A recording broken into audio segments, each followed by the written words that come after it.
Асылдары.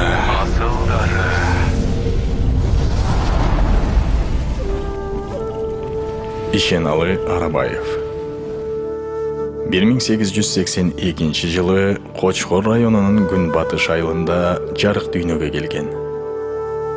1900 жылы жергиликтүү мектепти аяктап, 1910 жылы Россиянын Оренбург шаарындагы Кусания медресесинде окуп, кийин Уфа шаарындагы Галия медресесинде билим алган.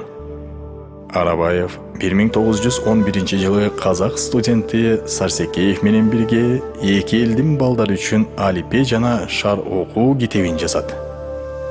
Россиядан билим алып келген соң 1913-1916 жылдар аралыгында Көл жана Нарын аймактарында мектеп ачып, элдин сабатсыздыгын жоюу үчүн жан өрөп иштей баштайт. Ишеналы Арабаевдин элге билим берүү максатына 1916 жылдагы өркүн тоскоол болот. Эл менен Кытайдын үч тарап деген жерине качып барат.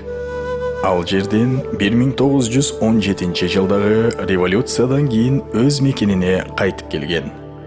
Агартуучу өз жерине келгенден кийин Кытайда калып калган мекендештерин кайтаруу үчүн алгылыктуу иштерди жасай баштайт. Элинин тагдырына кайдыгер болбой, Лениндин өзүнө кат жазып, жаңы орногон бийликтен кыргыздарды алып келүүгө акча бөлдүрөт. Алгын эмес, жеке өзү да Кытайга 2 жолу барып кыргыздар менен жолугуп келет.